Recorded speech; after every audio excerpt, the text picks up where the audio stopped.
تو تعارف میں اپنی مہمانی خصوصی کا آپ کے سامنے پیش کر چکی ہوں. میں بھی زیادہ دیر حائل نہیں رہنا چاہتی اور ڈاکٹر صاحب کو دعوت دیتے ہیں بلا تاخیر کہ ڈاکٹر صاحب آپ آئیے اور اپنے کلمات سے نوازیے. ڈاکٹر سید تقی آفدی صاحب.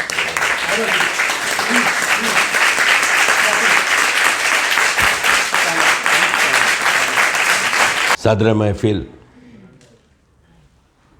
میرے دوست میرے محسن محترم رانا اعجاز صاحب کو آپ نے سنا. اس بزم کی رونق بلکہ اقبالیات کی کلیدی حیثیت رکھنے والی ہماری پروفیسر آپ نے دیکھا کہ بصیرہ امبرین صاحبہ، جن کے ادبی اور تحقیقی اور تنقیدی ذوق سے اردو ادب معطر ہے.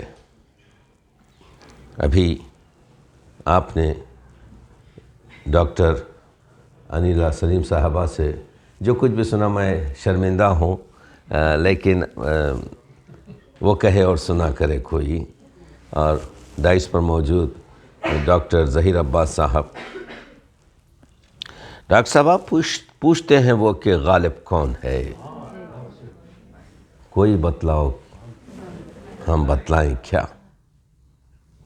تو کرتے یہ ہیں کہ میں عنوان کو بہت اہمیت دیتا ہوں، لیکن عنوان سے پہلے کچھ تمہید کی ضرورت ہے. 72 سال زندگی کی اسد اللہ خان غالب آگرے میں پیدا ہوئے 1797 میں اور 1869 میں دہلی میں دفن ہوئے. جس عورت نے ان کے ساتھ 60 سال سے زیادہ زندگی کی، اس مرد بنیاد معاشرے نے اس کی قبر کو غالب کی قبر سے 30 میٹر دور رکھا. سوال ہو رہا ہے، یہ ہمارا معاشرہ ہے. میری گفتگو میں آپ ایسے چیزیں دیکھیں گے. نظام الدین کی بستی میں دفن ہے،